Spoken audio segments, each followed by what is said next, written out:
நிறைய குழந்தைகளுக்கு திருமணம் தடைபடுவதற்கு இந்த ராகு கேது தோஷம், செவ்வாய் தோஷம் போன்றது மிக மிக முக்கியமானதா இருக்கு.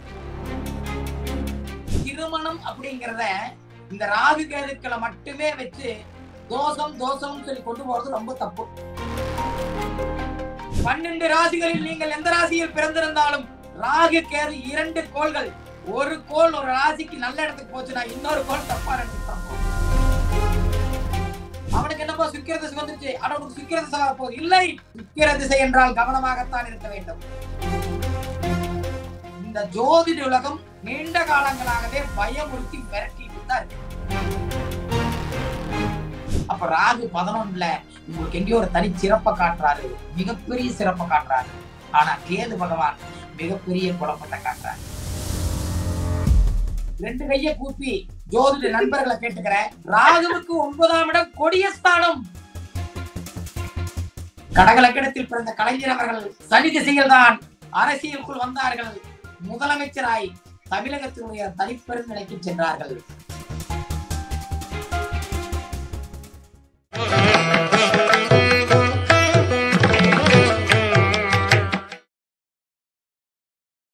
திருவருள் டிவி நேயர்களுக்கு வணக்கம். இன்னைக்கு நம்ம கூட அகில உலக உண்மை ஜோதிடர்கள் சங்க தலைவர் டாக்டர் மகரிஷி அவர்கள் இணைஞ்சிருக்காங்க. வாங்க அவங்க கிட்ட பேசிக்கலாம். சார் வணக்கம் சார். உலகில் பல ஆன்மீகம் ஜோதிட நிலையில் பல திருப்பங்களை தரக்கூடிய திருவருள் டிவி மற்றும் திருவருள் டிவி நேயர்களுக்கு வணக்கங்களும் நல்வாழ்த்துக்களும். அடியேன் அகில உலக உண்மை ஜோதிடர்கள் சங்க தலைவர் டாக்டர் மகரிஷி KR மந்திராச்சலம். அனைவருக்கும் நல்வாழ்த்துக்கள். நிச்சயமா சார், ரொம்ப சந்தோஷம். போன பதிவுகள்ல நம்ம குரு பயிற்சிக்கான பலன்கள் அதிகமா பார்த்தோம் இல்லையா? அதுல எந்த மாதிரியான ரகசியங்கள் இருக்கு, எந்த மாதிரியான மித்து இருக்கு அப்படின்றதுக்கான தெளிவான விளக்கங்கள் நீங்க கொடுத்திருந்தீங்க. இப்ப அடுத்ததா ராகு கேது பயிற்சி. இப்ப ராகு கேது பயிற்சி அப்படின்னு எடுத்துக்கிட்டோம்னா, ராகு கேது தோஷம் இருந்துச்சு அப்படின்னா திருமணத்திலயுமே இந்த ராகு கேது தோஷம் இருக்கும் அப்படின்னு ஒரு விஷயம் சொல்றாங்க. அது கேட்கும் போதே நிறைய பேருக்கு குழப்பமா இருக்கு. அது உண்மைதானா சார்? இப்போ ராகு கேது அப்படின்னாலே கோள்களில் 9 கோள்களில் பலமானவர்கள் இந்த ராகு கேதுக்கள். புதனை காட்டிலும் செவ்வாய் வலிமை, செவ்வாயை காட்டிலும் சனி வலிமை, சனியை காட்டிலும் குரு வலிமை, குருவை காட்டிலும் சுக்கிரன் வலிமை, சுக்கிரனை காட்டிலும் சந்திரன் வலிமை, சந்திரனை காட்டிலும் சூரியன் வலிமை, சூரியனை காட்டிலும் ராகு கேதுக்களே வலிமை அப்படின்னு ஜோதிடம் சொல்லுது. நவக்கோள்களிலேயே வலிமையானவர்கள் இந்த ராகு கேதுக்கள். இந்த ராகு கேதுக்களை அவங்க சௌரியத்துக்கு கோச்சாரத்திலும் சரி, ஜனன ஜாதகத்திலும் சரி, தசாபுத்தி என்றாலும் சரி, அவங்க சௌரியத்துக்கு யூஸ் பண்ணி பழகிட்டாங்க. இதுல நீங்க கேட்ட கேள்வி இன்றைய சமூகத்திற்கு தேவையான மிக மிக முக்கியமான கேள்விதான். நிறைய குழந்தைகளுக்கு திருமணம் தடைபடுவதற்கு இந்த ராகு கேது தோஷம், செவ்வாய் தோஷம் போன்றது மிக மிக முக்கியமானதா இருக்கு. லக்னத்தில் ராகுவோ கேதுவோ இருந்தா 7ஆம் இடத்துல 8ஆம் இடத்துல ராகுவோ கேதுவோ வந்துடும். இத ராகு கேது தோஷம் சொல்லி ஒரு பேரை வச்சு நிறைய குழந்தைகளுடைய திருமண வாழ்க்கை தள்ளி தள்ளி தள்ளி தள்ளி போறதுக்கு மிக முக்கியமான காரணமா இருக்கு. அப்போ இந்த ராகு கேதுக்கள் அப்படி ஏதாவது ஒண்ணு முழுமையா செய்தா அப்படின்னா இல்லைங்க. எவ்வளவு வலிமையானதா இருந்தாலும் ஒரு வாகனத்திற்கு இன்ஜின் மிக முக்கியம், ஒரு மனிதனுக்கு இருதயம் மிக முக்கியம், மூளை மிக முக்கியம், இப்படி எல்லாம் சொல்லலாம். ஆனா பாதத்திலிருந்து தலை வரைக்கும் எல்லா உறுப்புகளும் அதிமுக்கியம். ஏதாவது ஒரு உறுப்பு இல்லை, ஏதாவது ஒரு உறுப்பு பிரச்சனை பண்ணாலும் நீங்க அந்த உறுப்புக்கு தான் பாக்குறீங்க. வாகனத்துல டயர்ல காத்து இல்லைன்னா கூட அதிமுக்கியமான இன்ஜினை போய் பாக்குறதுல நீங்க மறந்துடாதீங்க, ஏர் இல்லைங்கிறதான் பாக்குறீங்க. அந்த மாதிரி திருமணம் அப்படிங்கிறத இந்த ராகு கேதுக்களை மட்டுமே வச்சு தோஷம் தோஷம் சொல்லி கொண்டு போறது ரொம்ப தப்பு. ராகு யோககாரகன்னு சொல்றீங்க, கேது ஞானகாரகன்னு வேற சொல்றீங்க. அப்ப இந்த நிலையில இருக்கக்கூடிய ராகு கேதுக்களை முழுசா தோஷம்னு சொல்றது ரொம்ப ரொம்ப தப்பு. லக்னத்திலேயோ அல்லது 2ஆம் இடத்திலேயோ ராகுவோ கேதுவோ இருந்தால் உடன் ஒரு கோள் சேர்ந்திருப்பின் அது ராகு கேது தோஷம் அல்ல, ராகு கேது யோகம் என்று பராசர மகரிஷி அவர்கள் வேதையில் சொல்லி இருக்கிறார்கள். 7ஆம் இடத்தில் ராகுவோ கேதுவோ இருந்து 8ஆம் இடத்தில் ராகுவோ கேதுவோ இருந்தா 7ல் இருக்கும் போது 6ல் ஒரு கோள் இருந்தாலும் 8ல் இருக்கும் போது 7ல் ஒரு கோள் இருந்தாலும் அது ராகு கேது தோஷம் இல்ல, அது ராகு கேது யோகம்னு சொல்றாங்க. இது காலங்காலமாக ஏதோ ஒரு காரணத்தினால் வரப்பட்ட சொல்லப்பட்ட ஒரு உண்மை தானுங்க. அப்படியே வந்துருச்சா தவிர வாய் வழி சொல்லி செவி வழி கேட்டதுதான். இதுல பாத்தீங்கன்னா ராகு கேது தோஷம் இருக்கிறவங்க சின்ன வயசுல திருமணம் பண்ணி மிக பிரம்மாண்டமா வாழ்றவங்க நிறைய பேர் இருக்காங்க. ராகு கேது தோஷம் ராசிக்கோ அல்லது லக்னத்திற்கோ அல்லது சிக்கிரனுக்கோ இல்லாம திருமணமே ஆகாம இருக்கிறவங்க நிறைய பேர் இருக்காங்க. அதனால இது வந்து பேச்சுவாக்குல சொல்லப்பட்ட ஒரு விஷயம் சார். நிச்சயமா சார். இப்ப ராகுவை போல் கெடுப்பார் இல்லை, கேதுவை போல் கொடுப்பார் இல்லை அப்படின்னு ஒரு விஷயம் இருக்கு இல்லையா? இப்ப நம்ம குரு பயிற்சின்னு எடுத்துக்கிட்டோம்னா குருக்கு ஜென்ம ராசி ஒண்ணு இருக்கு, ஜென்ம நட்சத்திரம் ஒண்ணு இருக்கு. அதே மாதிரிதான் ராகுக்கும் ஜென்ம ராசி ஒண்ணு இருக்கும், ஜென்ம நட்சத்திரம் ஒண்ணு இருக்கும். நவக்கோள்களில் ராகு கேதுக்களுக்கு சொந்த ராசிகள் இல்லை. 2 கோள்களுக்கு நட்சத்திரங்கள் இருக்கு. இந்த நட்சத்திரங்கள் வந்து பாத்தீங்கன்னா கேதுவனுடைய நட்சத்திரங்கள் 3 பரியாயத்திலும் முதலிடம் பிடிக்குது. முதல் பரியாயமான மேசம் முதல் கடகத்திற்குள் முதல் நட்சத்திரமாக அஸ்வினி வருகிறது. சிம்மத்திலிருந்து விருச்சகத்துக்குள்ள மகம் வருகிறது முதல் நட்சத்திரம். தனுசிலிருந்து மீனத்துக்குள்ள 3ஆம் பரியாயத்துல மூலம் வருகிறது. 3 கேதுவனுடைய நட்சத்திரங்கள் 3 நட்சத்திரங்களும் முதல் நட்சத்திரமாக வருகிறது. ராகுவனுடைய நட்சத்திரங்கள் திருவாதிரை, சுவாதி, சதயம் 3 நட்சத்திரங்களும் அதிபலம் மிகுந்தவை நட்சத்திரங்கள் இருக்குங்க. ராகு கேதுக்களுக்கு வந்து பாத்தீங்கன்னா உங்களுக்கு தனி ராசிகள் கிடையாது. நீங்க கேட்டதனால ஒரு முக்கியமான விஷயத்த சொல்றோம். இப்ப ராகு கேதுக்கள் ஒரு அற்புதமான இடத்திற்கு அற்புதமான ராசிக்கு பயிற்சி ஆகிறது. ராகு கேதுக்களுக்கு சொந்த ராசிகள் தான் இல்லையே தவிர மூலத்திரிகோண ராசிகள் என்று ஒன்று நமது முன்னோர்கள் சொல்லி சொல்லியிருக்காங்க. அற்புதமான விஷயம். ஜோதிடம் என்பது முக்காலத்தை உணர்த்துவது. கடந்த காலம், நிகழ்காலம், எதிர்காலம். அதைத்தான் நமது முன்னோர்கள் 3 பரியாயம் சொல்லுவாங்க. முதல் பரியாயமான மேசம் முதல் கடகத்திற்குள் முதல் நட்சத்திரமாக அஸ்வினி வருகிறது. 2ஆம் பரியாயமான சிம்மம் முதல் விருச்சிகத்திற்குள் முதல் நட்சத்திரமாக மகம் வருகிறது.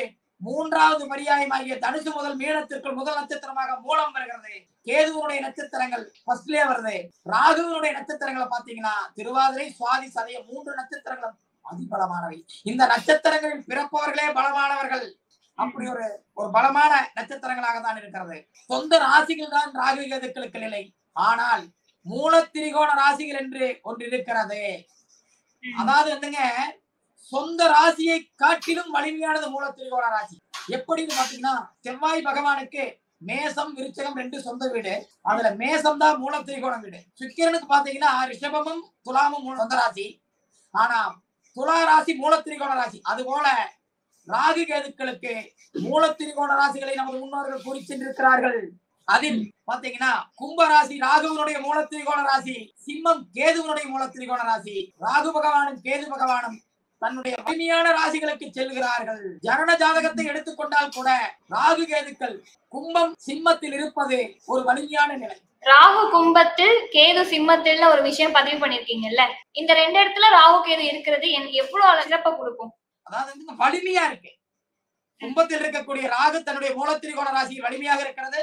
சிம்மத்தில் இருக்கக்கூடிய கேது தன்னுடைய மூலத்திரிகோண ராசியில் வலிமையாக இருக்கிறது. வலிமையா இருக்குங்க. அது சூழ்நிலைக்கு ஏத்த மாதிரி நன்மையவா தீமையவா செய்யும். சரி, ராகு கேது பேச்சு எப்படினாலே நன்மை தீமையை நம்ம முடிவு பண்ணணும். இப்ப ராகு கேது பேச்சு அப்படின்னு எடுத்துட்டாலே ராகு கேது பேச்சியா, ஐயோ ராகுவும் கேதுவும் வந்துட்டா ஒரு ஆட்டம் காமிக்காம விட மாட்டாங்களே அப்படின்ற பயம் எல்லாருக்குள்ளயும் கண்டிப்பா இருக்கும் இல்லையா? குரு பயிற்சி இப்பதான் முடிஞ்சது. குரு பயிற்சி முடிஞ்சதுக்கு அப்புறமா ராகு கேது பயிற்சி அடுத்தே வருது. இப்படி குரு பயிற்சி முடிஞ்சு அப்பாடா அப்படின்னு சொல்லி முடிக்கிறதுக்குள்ள ஐயோ அப்படின்னு ஒரு சூழ்நிலை இருக்குல்ல. இந்த ராகு கேது பயிற்சியை பொறுத்த வரைக்கும் மிக முக்கியமாக அழுத்தி சொல்லுகிறேன். 12 ராசிகளில் நீங்கள் எந்த ராசியில் பிறந்திருந்தாலும் ராகு கேது 2 கோள்கள். ஒரு கோள் ஒரு ராசிக்கு நல்ல இடத்துக்கு போச்சுன்னா இன்னொரு கோள் தப்பான இடத்துக்கு தான் போகும். இந்த ராகு கேதுவே வந்து பாத்தீங்கன்னா ஜனன ஜாதகம் என்றாலும் சரி, கோச்சாரம் என்றாலும் சரி, ஜோதிடத்திலேயே 3ஆம் இடம், 11ஆம் இடம், 6ஆம் இடம், இந்த 3 இடங்கள் தான் சுபஸ்தானங்களாக சொல்லப்பட்டிருக்கிறது. இந்த 3 இடத்துக்கு போனா நல்லதுன்னு சொல்லி நமது முன்னோர்கள் சொல்லிட்டு போயிருக்காங்க. 3, 6, 11 இந்த 3 இடத்துக்கு போனாதான் ராகு கேது நல்லதுங்கிறோம். மீதி 9 இடத்துல தவறுன்னு தான் சொல்லப்படுது. ஜனன ஜாதகமும் சரி, கோச்சாரமும் சரி. அப்போ இதுல நீங்க பார்க்கும்போது 2 கோள்கள், ஒரு கோள் நல்ல இடத்துக்கு போச்சுன்னா இன்னொரு கோள் தவறான இடத்துக்கு தான் போகும். அதனால மொத்தமாக வந்து இந்த ராகு கேதுன்னு சொல்லி யாரும் பயந்துக்காதீங்க. உங்களுக்கு ராகு திசை நடந்தால், ராகு புத்தி நடந்தால், கேது திசை நடந்தால், கேது புத்தி நடந்தால் நீங்கள் முழுமையாக ராகு கேது சம்பந்தப்பட்ட கோச்சார நிலையை நீங்கள் யோசிக்கலாம்.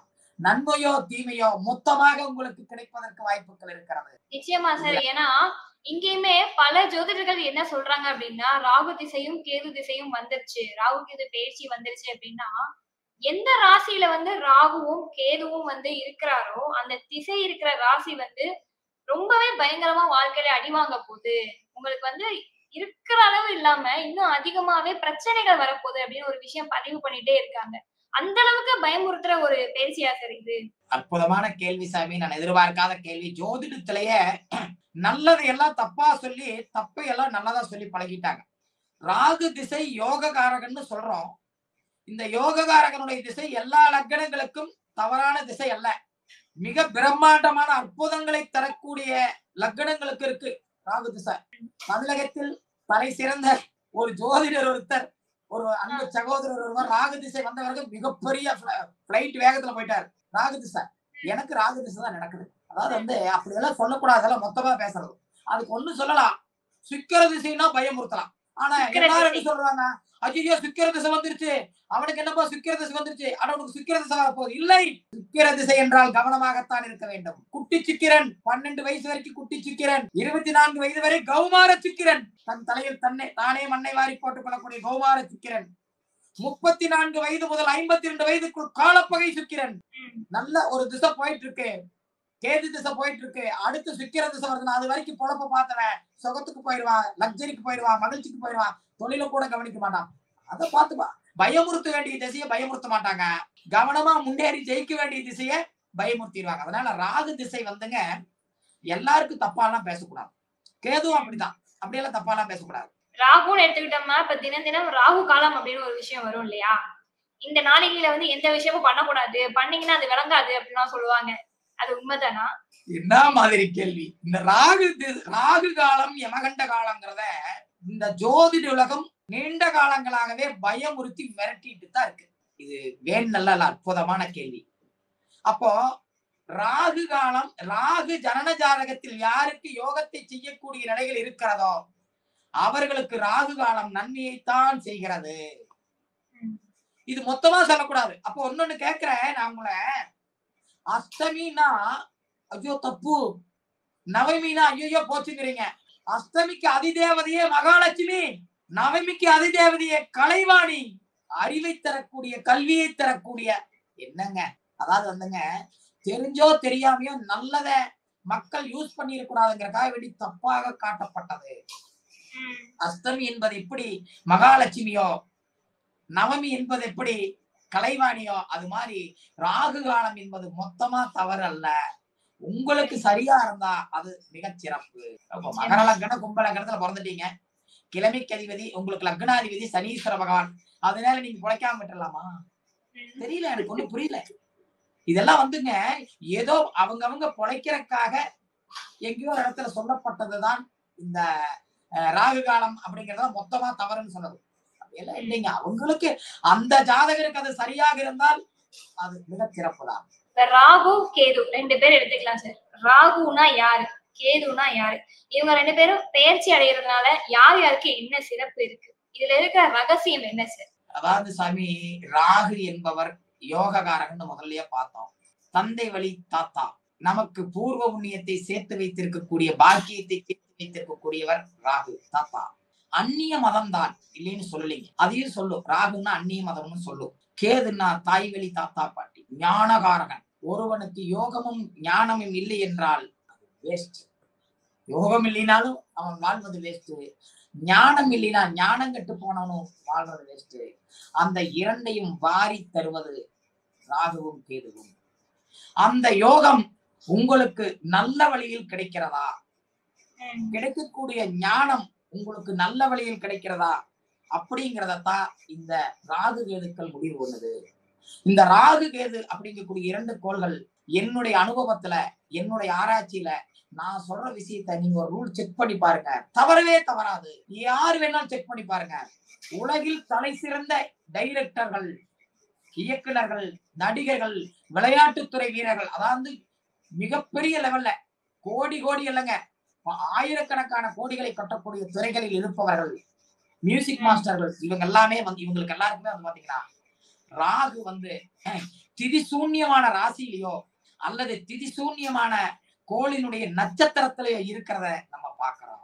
அப்ப மொத்தமா பேசிடக்கூடாது. ராகு கேதுக்கள் திதிசூன்ய ராசியில் இருப்பது, திதிசூன்ய அதிபதியினுடைய நட்சத்திரங்களில் இருப்பது அந்த ஜாதகத்தில் மிகப்பெரிய வலிமை, மிகப்பெரிய யோகம். எதுவும் ஒன்னும் வேலை செய்யாது, அது பிரம்மாண்டமா வேலை செய்யும். அதே மாதிரி பாத்தீங்கன்னா இந்த ராகு நமது முன்னோர்கள் என்ன செஞ்சிருக்காங்களோ அது அப்படியே பாக்கியத்தை கொடுக்கக்கூடியது. அது நல்லதா கொடுக்குதா கெட்டதா கொடுக்கணும் நம்ம கோச்சாரத்திலே ஜனன ஜாதகத்திலே சரி பார்த்தாதான் தெரியும். அதே மாதிரிதான் கேது அப்படித்தான்.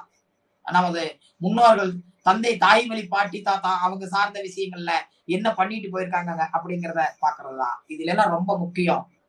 மனிதர்களுடைய வாழ்க்கையை சர்ப்பங்களை வைத்துத்தான் அப்படின்னு ஒண்ணு சொல்லுவாங்க. அப்போ நாம் முன்ஜென்மாவில் சர்ப்பங்கள் சார்ந்த விஷயத்தில் நமது வாழ்க்கை எந்த நிலையில் சென்றிருக்கிறது அப்படிங்கிறத முடிவு பண்ணி இது கொஞ்சம் பண்ணணும்.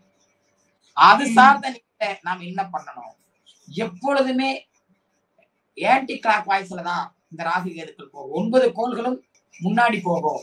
ஆனா இந்த 2 கோள்கள் மட்டும் பின்னோக்கித்தான் வரும். ராகு கேது அப்படின்னா வெளிநாட்டு தொடர்பு, மின்னணு கம்ப்யூட்டர், மின்னணு சம்பந்தப்பட்ட தொலைத்தொடர்பு சம்பந்தப்பட்ட உயரிய அதிகாரிகள் சம்பந்தப்பட்ட பாதுகாப்பு துறை, இந்த கடத்தல், திருட்டு, பாலடைந்த இடங்கள், பெரிய பெரிய கட்டிடங்கள், மிக பிரம்மாண்டமான கட்டிடங்கள், மண்டபங்கள், மாய தோற்றங்கள், இந்த விபத்துக்கள், இந்த இறப்பை, முக்கியமான உடல்நலம் சார்ந்த இது சார்ந்ததெல்லாம் வந்து பாத்தீங்கன்னா ராகுவனுடைய கண்ட்ரோல் இருக்குது.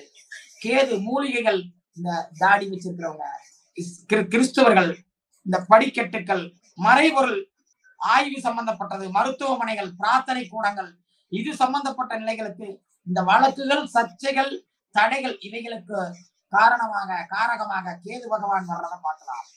அப்போ இந்த ராகு கேதுக்கள் சார்ந்த விஷயத்த தனிப்பட்ட நிலையில நாம எடுத்துட முடியாது. அப்படி தனிப்பட்ட நிலையில எடுத்துடலாம்னா உதாரணத்துக்கு சொல்றேன், 108 பாதம் சொல்லப்பட்டிருக்கிறது. 27 நட்சத்திரங்கள், 28 நட்சத்திரங்கள், 108 பாதங்களாக சொல்லப்பட்டிருக்கிறது. இந்த 108 பாதங்கள் அப்படின்னு பார்க்கும்போது எல்லா கோள்கள் அவங்க நிலையில மிக வலிமை அடைகிறாங்க 108 பாதத்துல. ஆனா ராகு கேதுக்கள் மட்டும் 6 பாதத்தில் மட்டும்தான் அதிவலிமை.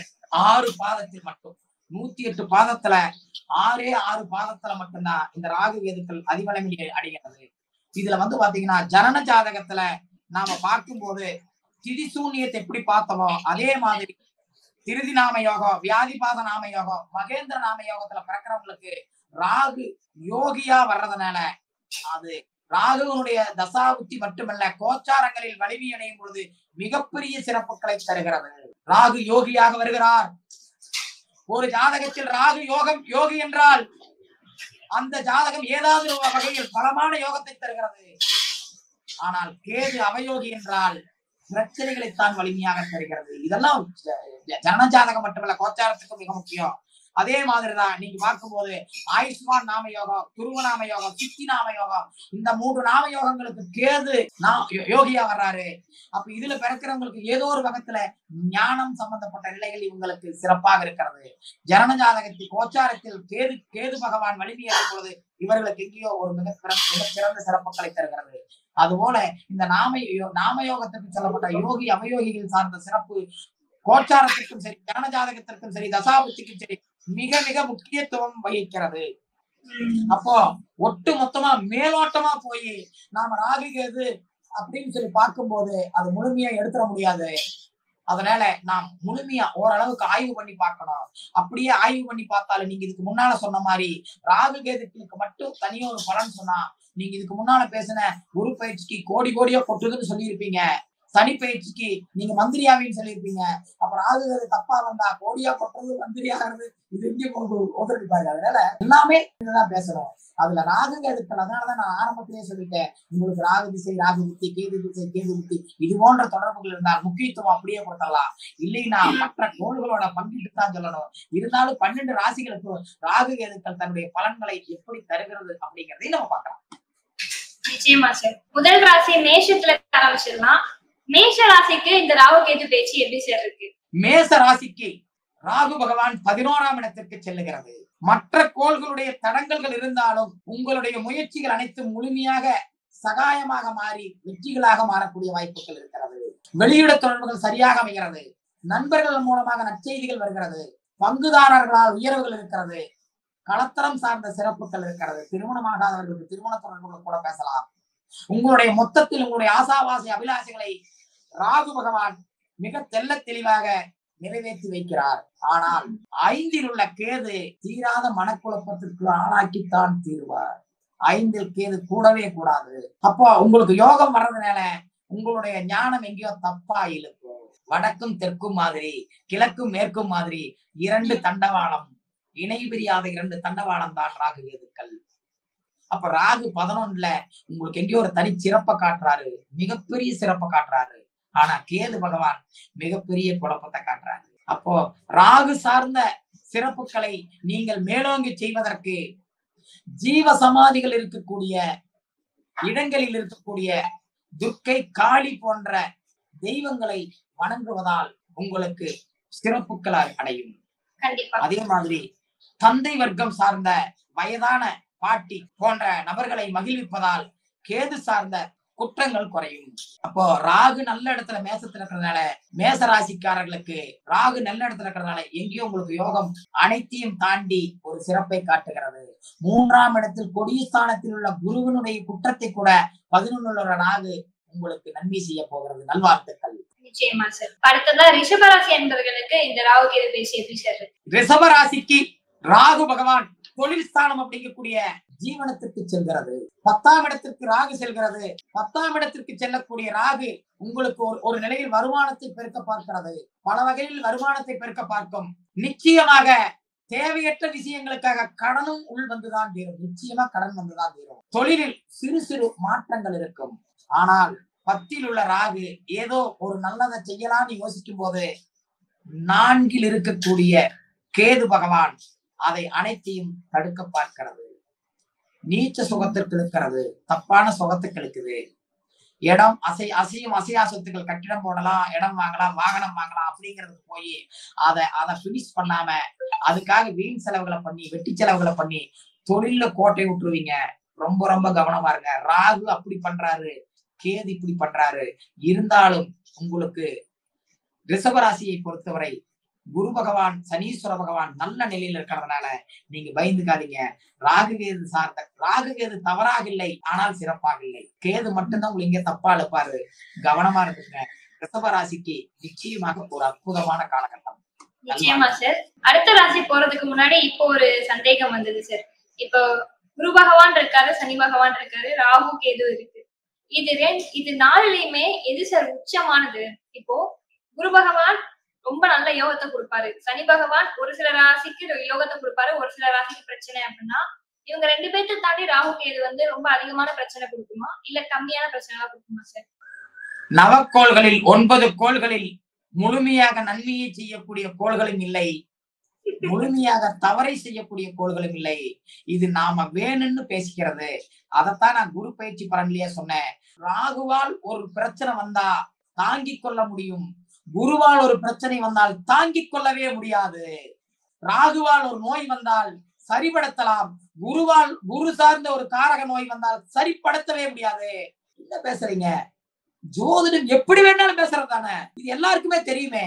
யோசனை பாருங்க. அதாவது வந்துங்க, இதெல்லாம் பேச்சுவார்த்தையில சொல்லப்பட்டது தானுங்க. நீங்க இந்த குரு அப்படின்ட்டா அதெல்லாம் சும்மா சொல்றோம். அதனால அப்படியெல்லாம் முழுசாவில எடுத்துக்க முடியாது. அடுத்ததா மிதுன ராசி என்பவர்களுக்கு இந்த ராகு கேது பேசி எப்படி சார்? மிதுன ராசி எனக்கு தெரிஞ்சு பாத்தீங்கன்னா தொலைக்காட்சிகள், யூடியூப் சேனல்கள், பயிற்சி புத்தகங்கள் அனைத்திலுமே மிதுன ராசிக்கு 9ஆம் இடத்திற்கு ராகு செல்லுகிறது, பாக்கியத்திற்கு அப்படின்னு சொல்றாங்க. 2 கையை கூப்பி ஜோதிட நண்பர்களை கேட்டுக்கிறேன். ராகுவுக்கு 9ஆம் இடம் கொடிய ஸ்தானம். ஒவ்வொரு கோள்களுக்கும் கோச்சாரத்தில் ஒவ்வொரு ஸ்தானம் கொடிய ஸ்தானமாக சொல்லப்பட்டிருக்கிறது. என்னங்க கொடுமை இது, எனக்கு புரியல. ராகுவிற்கு 9ஆம் இடம் கொடிய ஸ்தானம், மிதுன ராசிக்கு 9ஆம் இடத்துக்கு போகுது. ராகு கொடிய ஸ்தானத்துக்கு போகுது. ரொம்ப ரொம்ப கவனமா இருக்கணும்னு சொல்றது போது இருக்கிறத விட்டுட்டு பறக்கிறத பிடிக்க போயிடாத. உன்னை பிரச்சனைக்கு தான் எடுத்துட்டு போகும். என்ன நினைக்கிறியா அதை செய்ய வைக்கும். லாக் ஆயிடுவ. முன்னேற்றம் தெரிகிற மாதிரி இருக்கும். சிக்கலை கொடுவை விட்டு கொடிய ஸ்தானத்துக்கு போயிருக்கிறது ராகு. ஒவ்வொரு கோள்களுக்கும் கோச்சாரத்தில் இந்த ஸ்தானம் கொடிய ஸ்தானம்னு சொல்லப்பட்டிருக்கு. இது எப்படி குருவுக்கு 3ஆம் இடம் கொடிய ஸ்தானம் சொன்னமோ அதே மாதிரி ராகுவுக்கு 9ஆம் இடம் கொடிய ஸ்தானம். ஆனா 9ஆம் இடத்துக்கு போயிருக்குதுன்னு சொல்லி எப்படி வேணாலும் பேசுறாங்க. ரொம்ப வருத்தமா இருக்குங்க. நிஜமாவே சொல்றேன். இது 9ஆம் இடம் மிதுன ராசிக்கு கொடிய ஸ்தானத்துக்கு செல்வதால் இந்த வீடியோவை பார்க்கக்கூடிய நண்பர்களை மிக மிக கவனமாக இருங்கள். நீங்கள் என்ன நினைக்கின்றீர்களோ அதை உங்களை செய்ய வைக்கும். நீங்கள் நினைப்பது நிச்சயமாக நன்மையாக இருக்காது. உங்களுடைய மனம் போகக்கூடிய போக்கில் போனால் உங்களுடைய மனசு நல்லதற்கு போகாதே. உங்களுடைய வைரோக்கியம் இதை செய்தே தீர்வேன் என்பது சரியானதாக இருக்காது. ராகு தப்பா எடுத்துட்டு போயிடுவாரு. கொடிய ஸ்தானத்துல இருக்காரு, எங்கேயாவது கூட்டு போய் சிக்க வச்சிருவாரு. இதுக்கு மேல நான் பலனை சொல்லவே இல்லை. ஆனால் ராகு கொடிய ஸ்தானத்தில் இருக்கிறது. கேது பகவான் அற்புதமான இடத்தில் இருக்கிறது, 3ஆம் இடத்தில் இருக்கிறது. கேது உங்களுக்கு எங்கேயோ ஒரு இடத்துல உங்களை காப்பாற்றுகிறது. அப்ப கேது பகவானை கெட்டியா புடிச்சுக்குங்க. அனுதினமும் நீங்க ராகுவை பிடிக்கிறீங்களோ இல்லையோ, அனுதினமும் விக்னேஸ்வரனுக்கு, சிவனுடன் இருக்கக்கூடிய விக்னேஸ்வரனுக்கு தீர்த்தம் விடுங்க. காலையில பூஜை பண்ணுங்க. ஏதாவது ஒரு பிரசாதம் வைங்க. விதவை தாய்மார்களுக்கு உங்களான தான தர்மம் பண்ணுங்க. வாழ்ந்து கெட்டவங்களா பார்த்து உங்களாலான உதவிகளை செய்ய உங்களுடைய முயற்சிகள் ஓரளவுக்கு வெற்றிகளாக மாறுவதற்கு வாய்ப்புகள் இருக்கிறது. ஏதோ ஓரளவுக்கு வெளியிட தொடர்புகள், ஆனால் வெளியிட தொடர்புகள் உங்களுக்கு தண்ணி அழைக்காது. என்ன எழுததாக இருக்கிறாரு. அப்போ எங்கேயோ ஒரு இடத்துல உங்களை ஓரளவுக்கு சரியான இடத்துக்கு கூப்பிட்டு போகும். கேதுதான் உங்களை காப்பாத்தணும். ராகு பகவான் உங்களுக்கு கொடிய ஸ்தானத்துல இருக்கிறதுனால எல்லாமே உங்களுக்கு தப்பாதான் எடுத்துட்டு போகும். ரொம்ப ரொம்ப ரொம்ப கவனமாக இருக்க வேண்டியவர்கள் மிதுனராசி நண்பர்கள். ராகு கேது பயிற்சியில் ராகுனுடைய தாக்கம் மிதுனத்திற்கு தவறாக இருக்கிறது. மிதுனராசி நண்பர்களே, வழிபாடுகளை வைத்துக் கொள்ளுங்கள். ஆனால் இந்த சமயம் உங்களுக்கு ஆன்மீகத்தின் மீது பற்று வராது. முடிஞ்ச வரைக்கும் வச்சுக்கங்க, இல்லைன்னா சிக்கிக்குவீங்க. அடுத்ததா இந்த கடகராசி அன்பர்களுக்கு ராகு கேது பயிற்சி எப்படி சேருது? கடகராசிக்குங்க ராகு கேது பயிற்சியை பார்க்கும் போது 8ஆம் இடமான அஷ்டமத்திற்கு ராகு பகவான் செல்லுதுங்க. 8ஆம் இடத்துக்கு ராகு வர்றாரு, 2ஆம் இடத்திற்கு கேது வர்றாரு. 2 ஸ்தானமே தப்பான நிலையில காட்டுது. 2இல் கேதுவுடன் கோள்கள் கோச்சாரத்தில் இணையும் பொழுதும், மகர ராசியில் ஏதாவது கோள்கள் சஞ்சரிக்கும் பொழுதும் இவர்களுக்கு நட்பலன்களை பேசலாம். மற்ற காலகட்டத்துல தேவையில்லாம அசையும் அசையா சொத்துக்கள் சார்ந்த நிலையில் பிரச்சனைகளும், சிறு சிறு விபத்துக்களும், இடம் கட்டிடம் இது சார்ந்த நிலையில வழக்குகள், பல பிரச்சனைகள், அவமானங்கள், வீண் செலவுகள், வெட்டி விரயங்கள் எல்லாமே பெருசா இருக்கும். அதனால இப்ப ஏதாவது வழக்குகளுக்கு போயிடாதீங்க.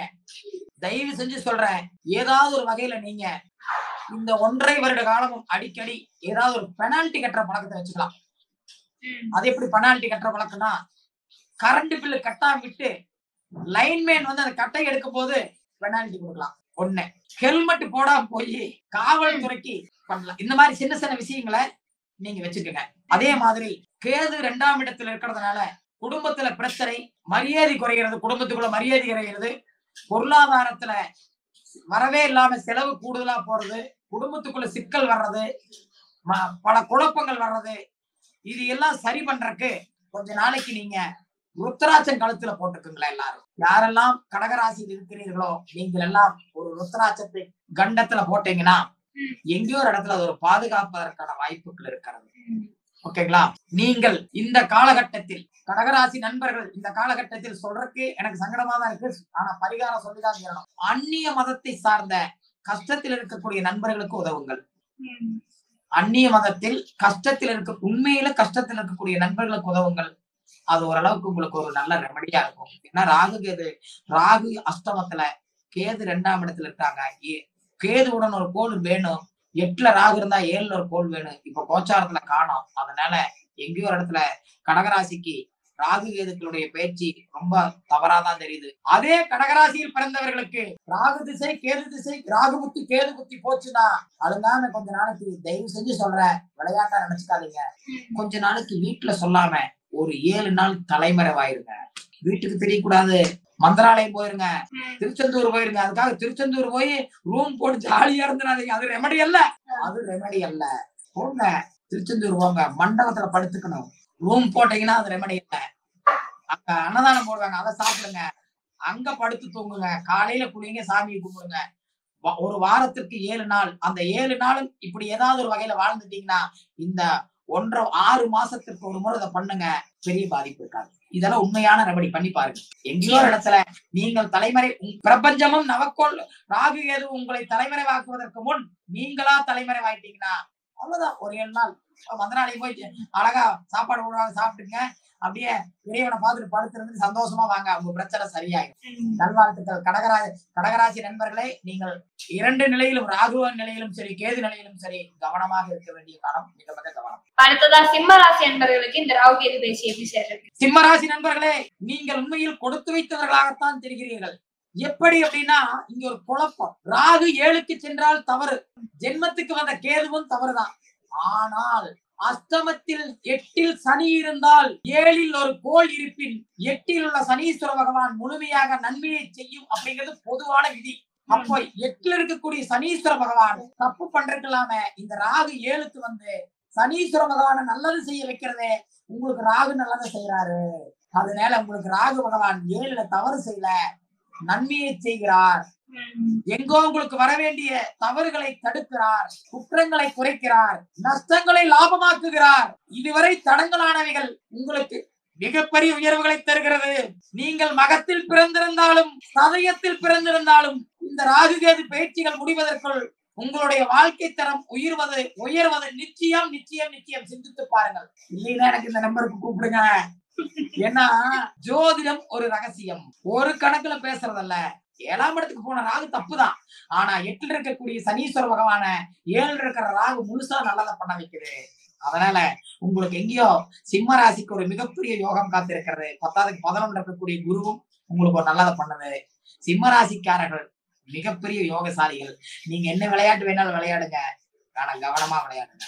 உங்களுடைய சிந்தனைகள் அனைத்தும் ஞானத்தில் இருக்கட்டும், படிப்பில் இருக்கட்டும், நல்லவைகளில் இருக்கட்டும், தர்ம நிலையில் இருங்கள், தர்மத்துக்கு சிந்தியுங்கள்.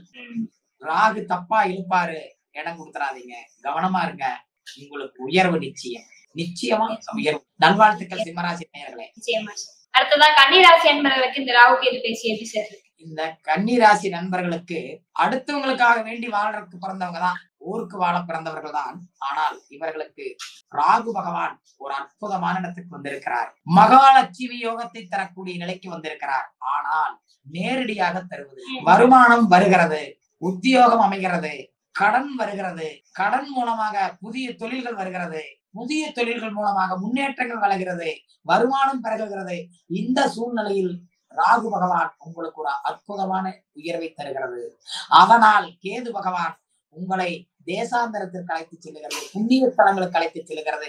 இதுவரை நீண்ட காலமாக உங்களுக்கு நிறைவேறாத ஆசைகளை நீங்கள் நிறைவேற்றிக் கொள்ள செல்லக்கூடிய, அதாவது சுப செலவுகள், ஆன்மீக செலவுகள், இது வரைக்கும் எங்கெல்லாம் போகணும்னு ஆசைப்பட்டீங்களோ அங்கெல்லாம் உங்களை கூப்பிட்டு போறதுக்கு கேது பகவான் நிறைய இருக்கிறாரு. அதனால உங்களுக்கு இதுவரைக்கும் இல்லாத ஒரு நிலையில் ராகு கேதுக்கள் ஒரு பிரம்மாண்டமான ஒரு தனி சிறப்பை தருகிறது. எந்த இடத்துலயும் நீங்க தப்பா யோசிக்க வேண்டாம். 6ல் இருக்கக்கூடிய ராகு ஒரு அற்புதமான சூழ்நிலையை தருகிறது.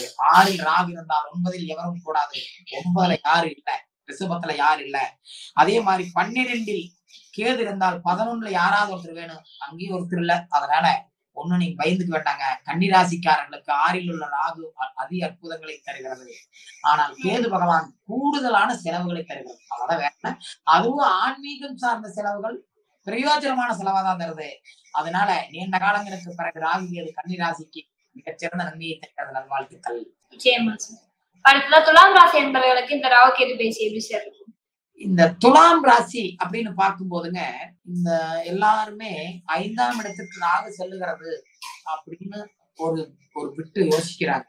5க்கு ராகு போறது சரியா அப்படின்னா, மனோஸ்தானம் ராகு பகவான் போய் இது வரைக்கும் நல்லா இருந்தவங்களை, கரெக்டா இருந்தவங்களை, ஏன்னா 6 இது வரைக்கும் நல்லா இருந்தது, இப்போ எங்க ஒரு இடத்துல டைவர்ட் பண்ண பாக்குது. எங்க டைவர்ட் பண்ணுது தெரியுங்களா? தப்பான இடங்களுக்கு தான் டைவர்ட் பண்ணுது.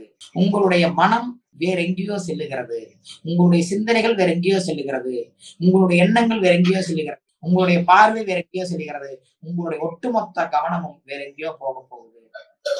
இடம் கொடுத்துறாதீங்க. தப்பான இடத்துக்கு வழி நடத்திடுவோம், தப்பா வழி நடத்திடுவோம். குழந்தைகள் சார்ந்த நிலையில், பூர்வீகம் சார்ந்த நிலையில், ஆன்மீகம் சார்ந்த நிலையில் எங்கேயோ ஒரு சில குழப்பங்களை காட்டுது. அதிர்ஷ்டம் வர்ற மாதிரி ரேஸுக்களுக்கோ, தயவு செஞ்சு சொல்றேன், உங்களை ரேஸுக்களுக்கோ, லாட்டரி வாங்க சொல்லுவோம், போட்டி பந்தயங்களுக்கோ, ஏன் சீட்டு விளையாடக்குள்ள போகலாம். இது மாதிரி தப்பான நிலைகளுக்கு போனீங்கன்னா ஒரு தடவை 2 தடவை நல்லதா காட்டிட்டு மொத்தமா செக்கு வச்சிரு போயிடாதீங்க. 5ஆம் இடம் ராகு, 5ற்கு சென்றிருக்கக்கூடிய ராகு உங்களை நல்ல இடங்களுக்கு கூப்பிட்டு போற மாதிரி தெரியல, நல்லது பண்ற மாதிரி தெரியல, எல்லாமே தப்பாதான் காட்டுது. 5ஆம் இடத்துக்கு ராகு செல்லக்கூடாது. ராகு 3, 6, 11 தான் நல்ல இடம். அதனால 10ஆம் இடத்தோட எடுத்துக்கலாம், 5ஆம் இடத்துக்கு போகக்கூடாது. மொத்தமா உங்களை மனசு குழப்ப போகுது. நீங்க சரியா கவனமா இல்லைன்னா சிக்கிடுவீங்க. ஆனா கேது பகவான் 11ல் இருக்கிறது சிறப்பு. எங்கேயோ கேது பகவான் உங்களுக்கு ஒரு சில சின்ன சின்ன சிறப்புகளை தர போறாரு. ராகு எதை கொடுத்தாலும் பெருசா கொடுப்பாரு, யோகத்தை கொடுத்தாலும் அவை நல்லதை கொடுத்தாலும் கெட்டதை கொடுத்தாலும் பெருசா கொடுப்பாரு. கேது எதை கொடுத்தாலும் சிறுசாதான் கொடுப்பாரு. குத்துனா ராகு குத்துனா கடப்பாறையா தான் இருக்கும், கேது குத்துனா குத்தூசியா தான் இருக்கும். ரெண்டுக்கு வித்தியாசம் இருக்கு. அது விழுந்தா டன்னா இருக்கும், இது விழுந்தா கிலோவா தான் இருக்கு. அதனால எப்பவுமே ராகு நல்லதை செஞ்சா சிறப்பு, கேது நல்லதை செஞ்சா சிறுசாதான் இருக்கும். இப்ப கேது 11ஆம் இடத்துக்கு சிறப்பு தான், மிக நல்ல நல்ல இடத்துலதான் கேது இருக்காரு. உங்களுடைய ஆசாபாசி அபிலாசிகளை ஓரளவுக்கு பண்றாரு, உங்களுடைய எண்ணங்கள் ஓரளவு பூர்த்தி பண்றாரு. அப்படின்னாலும் ராகுவை மிஞ்சி கேது வேலை செய்ய முடியாது. அதனால தயவு செஞ்சு சொல்றேன், துளாராசி நண்பர்கள், ராகு திசை கேது திசை, ராகு புத்தி கேது புத்தி எல்லாம் நடந்ததுன்னா இது வரைக்கும் அழகான இடத்துக்கு அற்புதமா கூப்பிட்டு போச்சு. இப்ப எங்களையும் உங்களுக்கு தடுமாற வைக்குது, தப்பு பண்ண வைக்குது. கவனமா இருந்துங்க, எங்கேயும் போய் லாக் ஆயிடாதீங்க. நல்வாழ்த்துக்கள். மிக மிக கவனம் வேண்டும். அடுத்ததா விருச்சிக ராசி நண்பர்களுக்கு இந்த ராகு கேது பேசி எப்படி சொல்றாங்க? விருச்சிக ராசி நண்பர்கள் பாத்தீங்கன்னா, ராகு 4ஆம் இடத்துக்கு போறாரு. 4ஆம் இடத்துக்கு போகக்கூடிய ராகு உடல்நலம் சார்ந்த விஷயம் முதல்ல எல்லாத்தையும் அடமானத்துக்கு இழுப்பார், அடமானம் வைக்க வைப்பார். அசையும் அசையா சொத்துக்கள் இது சார்ந்தது அடமானத்துக்கு இழுப்பாரு. அதுல சின்ன சின்ன பிரச்சனைகளை கொடுப்பாரு. உடல்நலம் சார்ந்த விஷயத்துல கொஞ்சம் கவனமா இருக்கணும், வாகனங்கள் விஷயத்துல கொஞ்சம் கவனமா இருக்கணும். என்னை பொறுத்த வரைக்கும் நீங்க இதுகள் எல்லாம் நீங்க பெனால்டி கட்டுற அளவுக்கு ஏதாவது நீங்களே உருவாக்கிட்டீங்கன்னா நல்லது. ஒரு டாக்குமெண்ட் இருந்துச்சா அதை எங்கேயாவது ஒரு சின்ன அடமானம் வைக்கலாம். கண்டிப்பா ஜுவல் சம்பந்தப்பட்டதை அடமானம் வைக்கலாம், உங்க பேர்லயே வைக்கலாம். இதெல்லாம் ஒரு ரெமடி. நீங்கள் அடமானம் வைக்கும் பொழுது உங்களுடைய கௌரவம் குறைகிறது, அதனால மற்ற வகையில கௌரவம் குறையாது. வாகனங்கள் சார்ந்த விஷயத்துல புது வண்டியாவே இருந்தாலும் ஃபார்மாலிட்டிஸ்க்கு ஒரு 10,000 ரூபாய்க்கு கொண்டு போய் கூட அந்த புக்கு கொடுத்துட்டு ஒரு 10,000 ரூபாய் வாங்கிட்டு வந்துடலாம். அது நம்ம வண்டியே இல்ல, அடமானத்துல இருக்கு, அதனால பாதிக்காது. இந்த மாதிரி சின்ன சின்ன விஷயங்களை நீங்க செஞ்சுட்டீங்கன்னா நல்லது. கிரயங்களுக்கு வாய்ப்புகள் இருக்கும், கிரயம் பண்றதுக்கு இருக்கும். ஆனா அது பினிஷ் ஆகாது, அதுல சிக்கல் வரும். 10ல் இருக்கக்கூடிய கேது பகவான் உங்களை தொழிலுக்குள்ள வித்தியாசமா இழுத்துட்டு போகும், புதுசா இழுக்கும். உங்களுடைய கவனத்தை திசை திருப்பும். உங்களுடைய கர்மா என்ன பாக்கி இருக்கிறதோ அதை செய்ய வைக்கும். மொத்தத்துல விருச்சிக ராசிக்கு 5ல் இருக்கிற சனீஸ்வர பகவானும் சரியா இல்ல, அதே மாதிரி 8ல் இருக்கிற குரு பகவானும் சரியா இல்ல, ராகு கேதுக்களும் சரியா இல்ல. ஒட்டுமொத்தமாக வருடக்கோள்கள் எங்கேயோ ஒரு இடத்துல உங்களுக்கு சாதகமாக இல்லாத காரணத்தினால் நீங்கள் மிக மிக கவனமாக பயணிக்க வேண்டும். எனக்கு தெரிஞ்சு ராகு திசை கேது திசை நடைமுறையில் இருந்தா, சனி திசை குரு திசை நடைமுறையில் இருந்தா, நீங்கள் உங்களுடைய உடல் உறுப்பில் ஏதாவது ஒன்றை தானமாக எழுதி வைப்பதை தவிர ரெமடியே இல்லை. உடனே பண்ணுங்க. உங்களுடைய உடல் உறுப்புல ஏதாவது ஒரு உறுப்பை நீங்க தானமா எழுதி வச்சீங்கன்னா உங்களுடைய வாழ்க்கையினுடைய நிலை, இந்த பிரச்சனைகள், இந்த சிக்கல்கள், இது மூலமா நவக்கோள்கள் மூலமாக, வருடக்கோள்கள், முக்கியமான கோள்கள் மூலமாக வரக்கூடிய அத்தனையும் ஓரளவுக்கு சரியாயிரும்.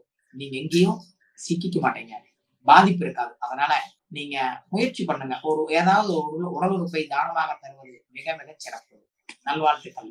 அடுத்ததா தனுசு ராசி என்பவர்களுக்கு இந்த ராகு கேது பேசி எப்படி சொல்றாங்க? அற்புதமா இருக்குங்க, எல்லா வகையிலையும் அற்புதமா இருக்கு. தனுசு ராசிக்காரர்கள் 12 ராசிகளில் தற்சமயம் ஒரு நல்ல நிலையில் வருடக்கோள்களால் அப்படின்னு பார்க்கும்போது ராகு பகவான் 3ல் இருப்பது உங்களுடைய முயற்சிகள் அனைத்தும் வெற்றிகளாக மாறுகிறது. போராட்டங்களுக்கு பிறகு வெற்றிகளாக மாறுகிறது. சகாயங்கள் கிடைக்கிறது, வெற்றிகள் அமைகிறது.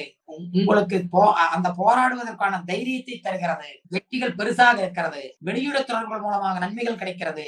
உங்களுடைய பங்குதாரர்கள் மூலமாக சிறப்புகள் கிடைக்கிறது. உங்களுடைய மனைவி கணவன் மனைவி மூலமாக அதிசிறப்புகள் கிடைக்கிறது, மேன்மைகள் கிடைக்கிறது. 4ல் உள்ள சனீஸ்வர பகவான் தப்பு பண்ணிடுவாராங்கிறதுக்கு 3ல ராகு வந்ததுனால அவரையும் தப்பு பண்ண விடாம தடுத்துருச்சு. உங்களுடைய ராசிக்கு அதிபதியான குரு பகவான் 7ல் இருக்காரு, அவரும் தப்பான நிலையில் இல்ல, சிறப்பா இல்லாட்டி தப்பான நிலையில் இல்ல, எங்கேயோ ஒரு இடத்துல சரியாதான் இருக்காங்க. ஆனால் கேது பகவான் மட்டும் 9க்கு சென்றால் கொடிய ஸ்தானம். அப்போ எங்கேயோ தீராத பயத்துலதான் இருக்க போறீங்க. இந்த ராகு கேதுக்கள் யாருடைய ஜாதகத்திற்கெல்லாம் கெட்ட இடத்துக்கு வருதோ அவங்களுக்கு முதல்ல தூக்கம் கெடும், நிம்மதி போகும், பயமுறுத்தும். இப்படி திரும்பி பாத்தீங்கன்னா உங்க வீட்டுல இருக்கிற ஸ்கிரீன் துணியை பார்த்து நீங்க டெய்லி பாக்குற ஸ்கிரீன் துணி, ஜன்னலுடைய ஸ்கிரீன் நீங்க டெய்லியும் பாப்பீங்க. ஆனா இப்படி பாத்தீங்கன்னா உங்களுக்கு பயம் வரும், ஆரோ நின்று இருக்கிற மாதிரி பயம் வரும், ஒண்ணுமில்லாம பயம் வரும், தூக்கத்துல பயமுறுத்தும். இந்த ராகு கேதுக்கள் யாருக்கெல்லாம் தப்பான இடங்களுக்கு வருதா இதைத்தான் பேசணும், இது கண்டிப்பா இருக்கும். அப்போ கேது பகவான் உங்களை எங்கேயும் பயமுறுத்துவார், அவ்வளவுதான், பயமுறுத்துவாரு. தொழில் சார்ந்த விஷயத்துல சிந்தனைகளை மாத்துவாரு, இடம் கொடுத்துறாதீங்க. கரெக்டா போயிட்டு ஏன்னா ராகு பகவான் நல்ல இடத்துல இருக்காரு. அவர் உங்களுக்கு யோகங்களை பெருசா கொடுக்க போறாரு. உங்களுடைய எண்ணங்கள் ஞானத்தை மட்டும் தப்பான நிலைக்கு கொண்டு போகாம விட்டீங்கன்னா போது உங்களுக்கு எங்கேயோ ஒரு அற்புதமான ஒரு சூழ்நிலை காத்திருக்கிறது. தனுசு ராசி நண்பர்கள் மொத்தத்தில் இந்த ராகு கேது பயிற்சி, ராகு 3ஆம் இடத்தில் இருக்கிறதுனால உங்களுக்கு அனைத்தும் வெற்றிகளாக மாறுகிறது. ஆனால் கேது பகவான் மட்டும் உங்களுக்கு எங்கேயோ பயமுறுத்த போறாரு. சின்ன சின்ன லெவல் உடல்நல தொந்தரவு தர போறாரு. இதுல ரொம்ப முக்கியம், ஒரு 1.5 மாசத்துக்கு அங்காரக பகவான் மிக முக்கியமான கோள் செவ்வாய் இப்பொழுது கடகத்தில் இருக்கிறார். அடுத்தது கேது மேல பயணிக்க போறாரு. தயவு செஞ்சு சொல்றேன், நெஞ்சு வலிக்கிற மாதிரி இருக்கும். இந்த ராகு திசை கேது திசை இந்த தொடர்புகள்லாம் இருக்கிறவங்க நெஞ்சு வலிக்கிற மாதிரி இருக்கும். நெஞ்சு சுள்ளுங்கிற மாதிரி இருக்கு. அங்க ஏதோ ஒரு இடத்துல பயமுறுத்துற மாதிரி இருக்கு. தயவு செஞ்சு நீங்க உடனே பயந்துக்காதீங்க. ஒண்ணும் இல்ல, உங்களை பயமுறுத்துது. நீங்க உடனே மருத்துவமனைக்கு எல்லாம் செல்ல வேண்டியதில்லை. அதே மாதிரி கடகத்தில் செவ்வாய் இருப்பவர்கள், சிம்மத்தில் செவ்வாய் இருப்பவர்களுக்கும் இது போன்ற பிரச்சனைகள் இருக்குது. அப்ப ராகு கேது டச்சு வந்துச்சுன்னா கொஞ்சம் கூடுதலா பயமுறுத்தும். பயந்துக்காதீங்க. கேது மட்டும் தனுசு ராசி 9ல் இருப்பது ஒரு சிறு குற்றம் தான். ராகு பார்த்துக் கொள்வார். உங்களுக்கு நிச்சயம் நல்லது உயர்வு இருக்கிறது. வாழ்த்துக்கள். அடுத்ததா மகர ராசி நண்பர்களுக்கு இந்த ராகு கேது பயிற்சி. மகர ராசி நண்பர்களே, உங்கள் ராசிக்கு இதுவரை ராஜயோகத்தில் இருந்த ராகு பகவான் 2ஆம் இடத்திற்கு வருகிறது. தயவு செஞ்சு பேச்ச குறைங்க, நல்லத பேசுங்க. காலையில சூரிய உதயத்துக்கு முன்னால எந்திரிச்சிருங்க. பொருளாதாரம் சார்ந்த நிலையில வரவு செலவு கரெக்டா இருங்க. ஒரு நோட்டு போட்டு இன்னைக்கு என்ன செலவாகுதுங்கிறத அனுதினமும் எழுதுங்க. என்ன உங்களுக்கு எல்லா கோள்களும் ஒரு இடத்துல இடைஞ்சலாதான் இருக்குது. ஆனா உங்கள் ராசிக்கு அதிபதியான சனீஸ்வர பகவான் மட்டும் நல்ல நிலையில இருக்காரு. 2ல் இருக்கக்கூடிய ராகு குடும்பத்தில் குழப்பங்களை தரும், பொருளாதாரத்தில் பிரச்சனைகளை தரும், பேச்சில் சிக்கலை தரும். வந்த வருமானத்தை நல்லதுக்கு செலவு பண்ண வைக்காது, மேலும் கடனை தேட வைக்கும். புது புது தொழில் சிந்தனைகளுக்கு போகும். வருமானம் பத்தினா புது புது தொழில் சிந்தனைக்கு தான் போகும். இதுக்கெல்லாம் எதுவும் பண்ணிடாதீங்க. பண்ணினீங்கன்னா கடன் பெருசாயிரும், கடனை பெருசு பண்ணிடுவோம். அப்படி இருந்தாலும் மகர ராசி நண்பர்கள் உடல் நலம், கடன் இது சார்ந்த விஷயத்துல கண்டிப்பா கவனமா இருங்க. ஏன்னா மகர ராசி நண்பர்களுக்கு எனக்கு தெரிஞ்சு ஒரு நல்ல ரெமெடி சொல்றேன். ஏதாவது ஒரு கடனை பண்ணிட்டீங்கன்னா மருத்துவ செலவு வராது. ஏதாவது ஒரு வகையில ஒரு கடனை பண்ணிட்டீங்க, அதான் நல்லது. ஒரு இஎம்ஐ கட்டுற மாதிரி, ஒரு லோன் கட்டுற மாதிரி, ஒரு வட்டி கட்டுற மாதிரி பண்ணிட்டீங்க, நல்லதா இருக்கும். மகர ராசிக்கு 2 ராகு, 6ல குரு, 8ல கேது, அஷ்டமத்துல கேது. அப்ப மனசளவுல எங்கேயோ ஒரு இடத்துல உங்களை தொந்தரவு பண்ணதான் செய்யும்.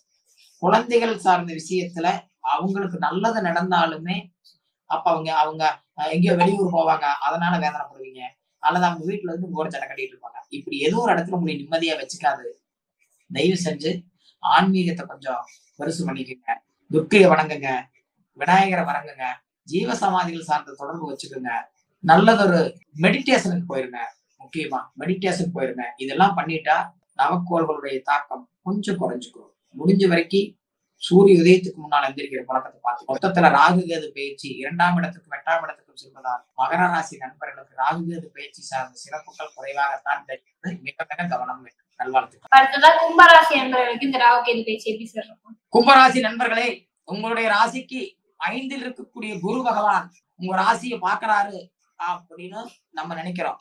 ராசிய குரு பார்த்து உங்கள் ராசிக்கு ராகு போயிருக்கிறதுனால இதுவரைக்கும் சரியான நிலையில இயங்கின உங்களை தப்பான சுகத்துக்குள்ள 100% விளக்கும். அது 80 வயசா இருந்தாலும் சரி. ராகுவும் குருவும் சேர்ந்தால், ராகு தொடர்பு, குரு ராகுவை பாக்குறாரு, இவங்க 2 பேர்த்தினுடைய தொடர்பு வருது. எங்கேயோ உங்களை ஒரு தப்பான இடத்துக்கு இழுப்பாரு. ஒரு முன்னேற்றம் தெரியுற மாதிரி தெரியும். உங்களுக்கு நீங்க என்னெல்லாம் நினைக்கிறீங்களோ அதெல்லாம் உங்க கைக்கு கிடைக்கிற மாதிரி தெரியும். உணர்வுகள் பூராமே அப்படித்தான் இருக்கும். ஆனா எல்லாமே பாத்தீங்கன்னா இருக்கிறத விட்டுட்டு பறக்கிறத பிடிக்கிற மாதிரிதான் கொடுக்கும். தயவு செஞ்சு இருக்கிறத விட்டுறாதீங்க. ஜென்மத்திற்கு ராகு வருவது நன்மை அல்ல. ராகு உங்களுடைய ராசியில் இருப்பதனால் உங்களையும் உங்களுடைய ஒட்டுமொத்த செயல்களையும் பெரிதுபடுத்த பார்க்கும். ரொம்ப பெருசுபடுத்தும். அகலக்கால் வச்சா என்ன ஆகுன்னு உங்களுக்கு தெரியும். உங்கள் குழந்தைகள் மூலமாக திடீர் பிரச்சனைகள் வரும், செலவுகள் வரும், கூடுதலான செலவுகள் வரும். பெரிய ஒரு இடத்தை தொடரணுங்கிறதுக்காக வேண்டி உங்கள் மனைவி பெயரில் எதையோ நான் பண்றேன் அப்படிங்கிற மாதிரி எதையோ பண்ணுவீங்க. எல்லாமே கூட்டி கழிச்சு பார்க்கும்போது தப்பாதான் காட்டுது. பெருசா எதுக்கு போயிடாதீங்க. இருக்கிறத பாதுகாத்துக்குங்க. ஏன்னா ஜென்மத்தில் ராகு, 7ல் கேது, ரெண்டுமே ஜென்மத்தில் ராகு இருந்தால் உடன் ஒரு கோள் வேண்டும், 7ல் கேது இருந்தால் 6ல் ஒரு கோள் வேணும். ரெண்டுக்குமே வரல. அதனால 1.5 வருடம் ராகு குரு கடகத்துக்கு போற வரைக்கும் ரொம்ப ரொம்ப ரொம்ப கவனமா இருங்க. ஏன்னா சனீஸ்வர பகவான் வேற இருக்காரு. அதனால 2ல் சனி இருந்தாலுடன் ஒரு பொருள் வேணும் இல்ல. அதனால கும்பராசிக்காரர்களை எங்க தப்பா டைவர்ட் பண்ண பாக்குது. தயவு செஞ்சு நீங்க யாரு சொன்னாலும் கேட்கறவங்கல்ல, நீங்க என்ன நினைக்கிறீங்களோ அதை வைரோக்கியத்தோட செஞ்சு முடிக்கணும்னு இருக்கிறவங்க. ஆனா உங்களுடைய வைரோக்கியம் இந்த காலகட்டத்துல நல்லதா இருக்காது. இத செய்வேன்னு முடிவு பண்றது இந்த காலகட்டத்துல அது சரியானதா இருக்காது.